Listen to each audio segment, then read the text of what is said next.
الرجيم بسم الله الرحمن الرحيم شهر رمضان الذي أنزل فيه القرآن هدى للناس وبينات من الهدى والفرقان فمن شهد منكم الشهر فليصم ومن كان مريضا أو على سفر فعدة من أيام أخر يريد الله بكم اليسر ولا يريد بكم العسر وَلِتُكْمِلُوا الْعِدَّةَ وَلِتُكَبِّرُوا اللَّهَ عَلَى مَا هَدَاكُمْ وَلَعَلَّكُمْ تَشْكُرُونَ شہر رمضان الذی،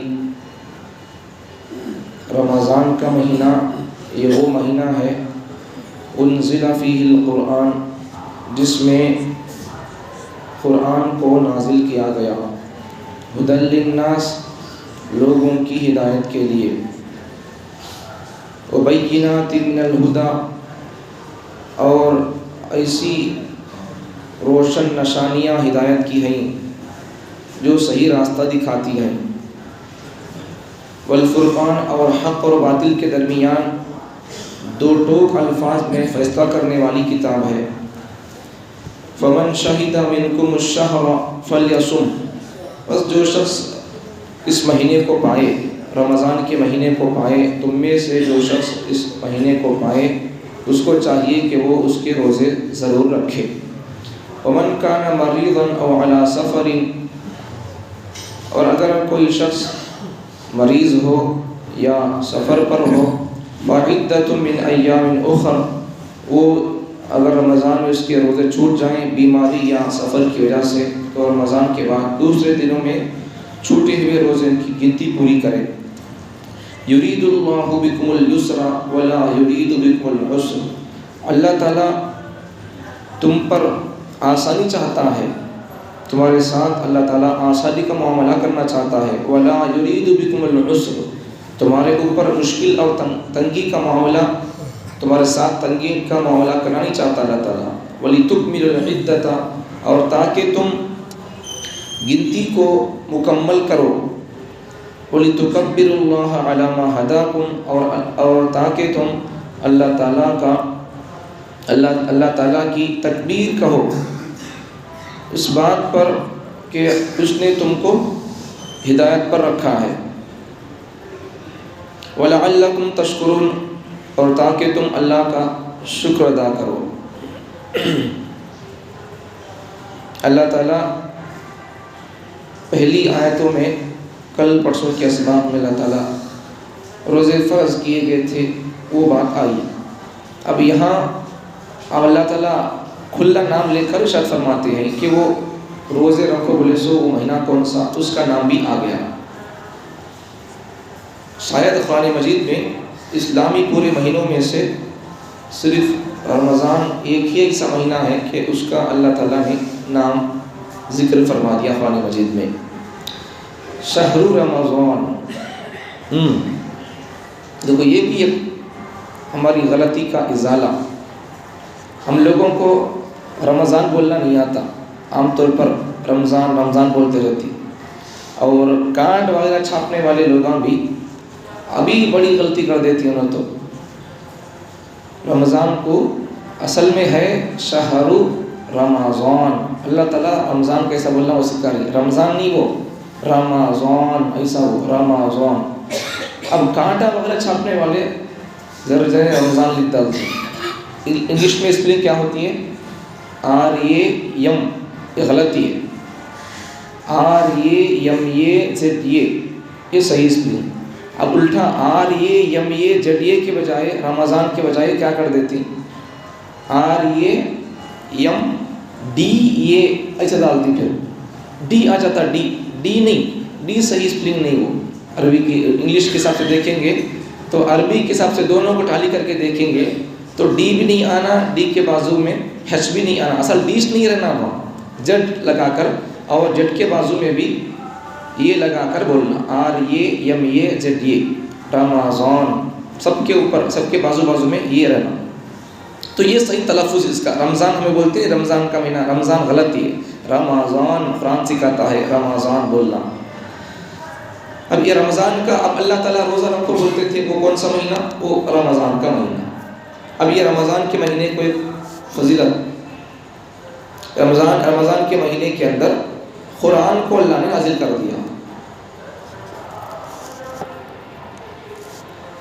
تو عام مہینوں کی طرح رمضان بھی مہینہ تھا، لیکن اس کے اندر مزید قرآن مجید بھی نازل ہو گیا. اب یہاں ایک سوال، رمضان کے اندر قرآن نازل ہو گیا تو پھر انا انزلنا کے سورے میں ہے ہم نے قرآن کو شب قدر میں نازل کیا. اب یہاں اللہ بول رہی رمضان میں ہم نے نازل کیا قرآن کو. اب وہاں اللہ بول رہی تیسرے پارے میں انا انزلنا کے سورے میں کہ ہم نے قرآن کو لیلۃ القدر میں نازل کیا. دو چیزیں ٹکرا رہی ہیں. اب کیا بات ہے؟ جواب کیا ہے اس کا؟ ارے شب قدر ہوتی ہی رمضان میں ہے. تو اللہ تعالیٰ یہ جواب یہ ہے اس کا، ایک بات تو وہ کہ شب قدر رمضان میں ہوتی ہے، دوسری بات دوسرا جواب یہ کہ اللہ تعالیٰ نے پورے قرآن مجید کو ایک دم بیک وقت لوح محفوظ سے آسمان دنیا پر اللہ تعالیٰ نے نازل کر دیا.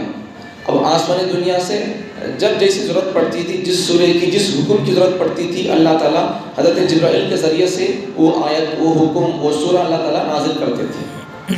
نازل تو ایک ہی مرتبہ ہو گیا، پورا قرآن ایک ہی مرتبہ نازل ہو گیا لوح محفوظ سے آسمان دنیا پر. اب وہاں سے جیسی ضرورت پڑتی گئی حضرت جبرائیل علیہ السلام کے ذریعے سے اللہ تعالیٰ ایک ایک آیت دو آیت، کبھی ایک سورہ کبھی دو سورے اللہ تعالیٰ دے کر بھیجتے تھے. ٹوٹل پورا قرآن مجید 3 سال کے عرصے میں نازل ہوا. جواب سمجھ میں آ گیا؟ قرآن ایک سوال کیا کہ رمضان کے اندر نازل، یا اللہ یہاں ارشاد فرماتے نہیں کہ رمضان کے اندر نازل ہوا قرآن. اب وہاں کس سے پارے اللہ ارشاد فرماتے نہیں ہم نے قرآن کو انا انزلناہ فی لیلۃ القدر، ہم نے قرآن کو شب قدر میں نازل کیا. اب دو چیزیں سوال اور ٹکراؤ ہو گئی ہیں. جواب کیا ہے اس کا؟ ایک جواب تو یہ کہ شب قدر ہوتی ہی رمضان میں ہے. دوسرا جواب یہ ہے کہ اللہ تعالیٰ نے قرآن کو ایک کس وقت میں رمضان میں خالی نازل کر دیا، بعد میں کبھی نازل نہیں ہوا، ایسی بات نہیں ہے. اللہ تعالیٰ نے پورے قرآن کو بیک وقت نازل کر دیا لوح محفوظ سے آسمان دنیا پر. اب وہاں سے آسمان دنیا سے جیسی ضرورت پڑتی گئی ویسا قرآن نازل ہوتا گیا، کبھی ایک آیت کبھی دو آیت کبھی ایک سورہ کبھی دو، جیسی ضرورت پڑتی گئی اللہ تعالیٰ وہاں سے نازل کرتے گئے. تو پورا ٹوٹل قرآن مجید 3 سال کے عرصے میں نازل ہو گیا. اب یہ قرآن اللہ تعالیٰ کا نازل کی. اب قرآن نازل ہوا رمضان کے اندر، معلوم ہو گیا اب صرف رمضان کے اندر ہی نازل ہوتا تھا، رمضان کے علاوہ کسی مہینے کے اندر نازل نہیں ہوتا تھا، ایسی بات نہیں. جیسی ضرورت پڑتی کہ وہاں جہاں بھی ہوتے تھے آپ صلی اللہ علیہ وسلم نازل ہوتا گیا. آپ صلی اللہ علیہ وسلم جن میں تو جن میں نازل ہوتا تھا قرآن. حضور صلی اللہ علیہ وسلم کبھی مجلس میں ہوتے تو مجلس میں نازل ہوتا تھا قرآن. کبھی حضور صلی اللہ علیہ وسلم اماں عائشہ کے گود میں آرام فرماتے تھے تو وہاں بھی قرآن نازل ہوتا تھا. تو نازل ہوتا گیا قرآن، کوئی مہینہ کوئی وقت خاص نہیں تھا، جب ضرورت پڑتی نازل ہوتا گیا. اب یہ قرآن اللہ کا نازل کرے، اس سوال کا جواب کیا کہ اللہ تعالیٰ انسانوں کو ہدایت دینا چاہتے ہیں. ہدی للناس، لوگوں کی ہدایت کے لیے اللہ نے قرآن کو نازل کیا.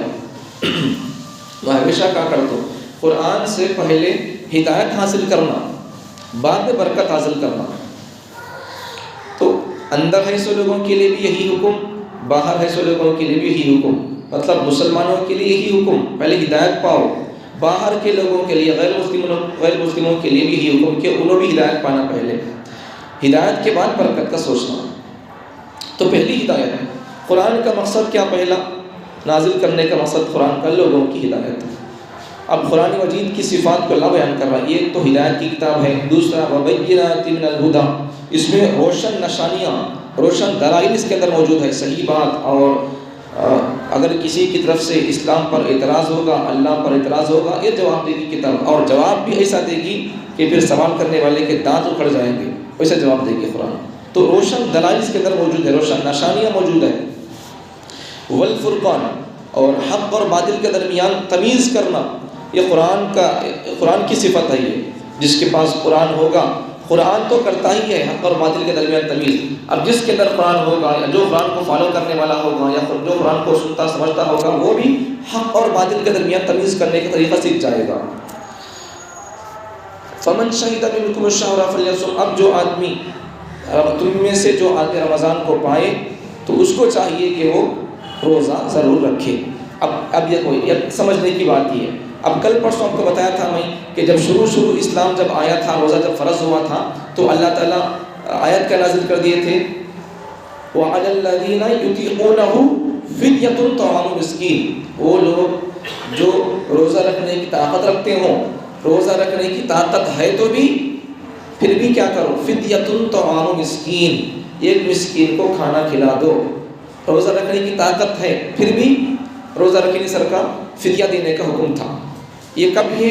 جب اسلام آیا تھا، رمضان کا روزہ فرض ہوا تھا، جب اسٹارٹنگ میں شروع میں ایسا تھا، طاقت ہے تو بھی روزہ نہیں رکھے سر کا ایک مسکین کو کھانا کھلا دیتے تھے، چلتا تھا، کوئی بات نہیں تھی۔ لیکن اب جب یہ آیت نازل ہوگی فَمَنْ شَهِدَ مِنْكُمُ الشَّهْرَ فَلْيَصُمْ، جب تم میں سے کوئی آدمی رمضان کو پالے تو فَلْيَصُمْ، اس کو چاہیے کہ وہ روزہ ضرور رکھے۔ اب یہ جب آیت نازل ہو گئی تو وہ آیت، وہ حکم اب منسوخ ہو گیا، اب نہیں رہا۔ طاقت ہے تو بھی روزہ نہیں رکھے سر کا فدیہ دینا، ایک مسکین کو کھانا کھلانے کا وہ حکم نہیں رہا۔ آیت باقی ہے، قرآن کے اندر آیت تو باقی ہے لیکن وہ حکم نہیں رہا۔ طاقت ہے تو بھی روزہ چھوڑنے کا حکم نہیں رہا۔ تو تلاوت کے اندر قرآن کی وہ آیت تو پڑھی جائے گی، لیکن روزہ طاقت ہونے کے باوجود بھی روزہ چھوڑ کر، روزہ نہ رکھ کر فدیہ ایک مسکین کو کھانا دینے کا وہ اب حکم نہیں رہا، وہ حکم منسوخ ہو۔ جب یہ آیت نازل ہوگی تو وہ حکم، وہ آیت منسوخ ہوگی۔ سمجھ میں آ گئی بات؟ تو جب یہ آیت نازل ہوگی تو وہ آیت منسوخ ہوگی۔ اب یہاں آگے اللہ تعالیٰ وَمَنْ كَانَ مِنْكُمْ مَرِيضًا أَوْ عَلَى سَفَرٍ، اب جو آدمی تم میں سے جو آدمی مریض ہو، اور مریض بھی کیسا کہ انتہائی بیماری کے اندر موجود ہو، ایسی بیماری کہ اب کوئی چارہ نہیں، موت کا خطرہ ہے، ویسی بیماری کسے ہے؟ مشکل ہے۔ بہت سارے لوگ آرام سے روزہ رکھ سکتے لیکن رکھتے نہیں، بلکہ بہت سارے لوگ چونکہ چھوٹی چھوٹی بیماریوں کا بہانہ ڈال کر روزہ چھوڑ دیتے ہیں۔ چھوڑنا نہیں، روزے کے ذریعے سے ہماری بیماری کی شفا صحت ہوتی ہے، اس سے ہمارے کو معلوم نہیں اس کی حکمتیں کیا ہے، اس کی بول کر رمضان کے اندر بیان کیا تھا ہمیں روزے کی حکمتیں کیا بول کر، سائنسی فائدے کیا روزے کے، سائنس کے اعتبار سے روزے کے اندر فائدے کیا کیا ہے، تو وہ سب اس کے اندر ہے۔ رکھیں گے تو پھر ہماری کو صحت شفا طاقت ملتی۔ انسان کے اندر جو غلیظ جراثیم ہوتے ہیں، نئی کام کرنے کے کیڑے جو آ جاتے ہیں، بیکار کے کیڑے، تو ان غلیظ جراثیم کو روزہ ختم کر دیتا ہے، روزے کی گرمی ختم کر دیتی ہے۔ جب کرونا آیا تھا تو بہت سارے علماء کرام بھی، خاص کر ہمارے حضرت بھی، حضرت مولانا نبی محمد مظفر صاحب اشعری رحمۃ اللہ برکاتہ بھی لائیو ٹیلی کاسٹ سے بیان لائیو ہوتا تھا حضرت کا۔ جب معمول عام دنات تھے تو بیان عام ہوتا تھا مسجد کے اندر، جب جمعے وغیرہ کا نظام نہیں تھا یا مسجدوں کا آنے کا نظام نہیں تھا، حضرت جمعے کو مسجد کو جاتے تھے، 4-5 آدمی بیٹھتے تھے، تو ان کے ذریعے سے ہی لائیو ٹیلی کاسٹ کے ذریعے سے، مطلب کیا لائیو ٹیلی کاسٹ کا مطلب ہے بیان چلتا رہتا، مائک دکھتا رہتا، تو لائیو ٹیلی کاسٹ کے ذریعے سے ڈائریکٹ دکھتا تھا بیان۔ تو ان بیانات کے اندر حضرت ارشاد فرماتے تھے اگر آج کے کرونا کے مرض سے اگر بچنا ہے تو ان کے لیے آسان طریقہ اسلام کا کہ وہ روزے کو رکھ لے، اس لیے کہ روزے کے اندر ایک گرمی ہے، وہ گرمی کرونا کے اس کے لیے اور مرض کو مار دے گی۔ علاج کیسا ہے؟ زمانہ جیسا ہوگا، قرآن کی حکمتیں ایسی کھل کر آتی ہوں گی۔ ہر زمانے کے لیے قرآن ایور گرین ہے، ہر زمانے کے لیے اپنا علاج اور اپنی حکمتیں بیان کرتا ہوگا۔ مرض جیسا ہوتا ہوگا، قرآن اپنی حکمتیں اندر سے خزانے اگلتا ہوگا، ان خزانوں کے ذریعے سے لوگوں کو شفا ملتی ہوگی۔ تو سمجھ میں آ گئی بات کو؟ اس کے اندر بہت ساری حکمتیں ہیں۔ انسان کے اندر جو ایکسٹرا چربی ہے، ایکسٹرا چیزیں آ جائیں گی تو ان ایکسٹرا فٹنگوں کو، ایکسٹرا کیڑوں کو، چربی کو جو زائد ہے انسان کے اندر، تو اس کو یہ روزے کی گرمی اسے پگھلا دے گی۔ نہیں رکھیں گے تو پھر کیا ہوگا؟ وہ چربی آہستہ آہستہ بڑھتی چلے جائے گی، پھر چھاتی پر آ کر آدمی کو ہارٹ آ جائے گا۔ تو روزہ رکھنے سے وہ چربی آدمی کی، یہ روزہ گرم رہتا ہے، بھوک کے اندر آدمی بھوکے آدمی کو دیکھو غصے میں رہتا ہوں، کئی کو بولے تو بھوک گرمی، وہ اب وہ بھوک کیا ہو جائے گی، گرمی کیا ہو جائے گی، اس چربی کو پگھلا دے گی۔ روزہ رکھنے سے اتنا فائدہ ہے، اس لیے شوگر ہو روزہ رکھو۔ اب دوسرے کیا چیزیں ہیں، وہ سب چیزیں دوسری تمام چیزوں کے لیے علاج آسان، شفا پانے کے لیے اپنی بیماری سے روزہ رکھیں گے تو آہستہ آہستہ اس بیماری سے آدمی کو شفا مل سکتی ہے۔ تو اگر کوئی آدمی مریض ہے تو روزہ رکھے تو اس کے لیے چھوٹ ہے۔ اگر انتہائی بہت زیادہ بڑی بیماری ہے تو اس کے لیے چھوٹ ہے، لیکن جب اسے طاقت مل جائے گی، وہ اس بیماری سے شفا پا جائے گا، پھر اسے روزہ رکھنا پڑے گا۔ ایسا نہیں کہ اسے روزہ معاف ہوگا، ایسی بات نہیں ہے۔ ہاں، البتہ اگر کوئی آدمی ایسا ہے اسے وہ بیماری سے شفا پانے کا نام ہی نہیں ہے تو پھر وہ آدمی فدیہ دینا، ایک فطرہ ادا کرنا، ایک روزے کے بدلے ایک فطرہ۔ ایک تو یہ مریض، دوسرا مسافر کے لیے حکم، مسافر کے لیے حکم کیا، اگر وہ سفر میں ہے تو کوشش کرے روزہ رکھنے کی کوشش کرے، نہیں رکھ سکتا نہیں ہوتا تو پھر جتنے روزے اس کے چھوٹ جائیں وہ رمضان کے بعد اپنی اس گنتی کو پورا کرے۔ اب یہاں اس آیت کے ذریعے سے حاملہ عورت اسے بھی چھوٹ مل سکتی ہے، اسی طریقے سے رکھنا چاہے تو رکھے، نہیں تو پھر چھوٹ مل سکتی ہے، بعد میں رکھ سکتی ہے حاملہ عورت، پیٹس عورت۔ اسی طریقے سے دودھ پلانے والی عورت، ان بھی اگر رکھنا چاہیں تو رکھے، نہیں روزہ رکھنے سے بچے کا دودھ کا نقصان ہوگا، بچے کا جان کا نقصان ہوگا، تو یہ دودھ پلانے والی عورت بھی روزہ چھوڑ کر پھر بعد میں اس کی پوری گنتی کر سکتی ہے۔ اسی طریقے سے اور کیا ہے اس کے اندر، حیض اور نفاس والی عورتیں، مہینے کے اندر جو عورتوں کو طبیعت خراب ہوتی ہے، ناپاک ہو جاتی ہیں عورتیں، تو حیض اور نفاس والی عورتیں وہ بھی رمضان کے اندر روزہ چھوڑ دیں، اب پھر بعد میں رمضان کے جانے کے بعد یا اب جب وہ پاک ہوگی تو پاک ہونے کے بعد پھر روزہ سٹارٹ کرے، پھر روزہ رکھے۔ اچھا، اور مسائل کچھ یہاں، اگر کوئی بچہ دن میں بالغ ہو گیا رمضان میں تو کیا کرنا ہو؟ تو دن میں اگر کوئی بچہ بالغ ہو گیا رمضان کے اندر تو وہ بچہ، اس کے لیے حکم یہی ہے، اب رمضان کو پا لیا ہوں، اب روزہ فرض کس کے اوپر ہے؟ چھوٹے بچوں پر فرض نہیں روزہ، بالغ آدمی کے لیے، مسلمان آدمی کے لیے روزہ فرض ہے۔ اب بچہ بالغ ہو گیا رمضان کے دن کے اندر، روزہ فرض ہو گیا، بالغ ہو گیا، اب کیا کرنا؟ اب قرآن کی آیت کیا بولتی ہے؟ فمن شہد منکم الشہر فلیصم، تم میں سے جو آدمی رمضان کو پائے تو کیا کرے؟ فلیصم، روزہ رکھے۔ اب رمضان کے اندر دن میں کوئی بچہ نابالغ تھا کل تک، اب بالغ ہو گیا، اب کیا کرنا؟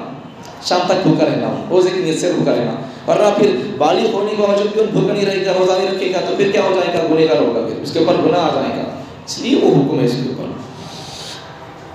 بس اتنی بات یاد رکھو، اگلی باتیں کل بتاؤں۔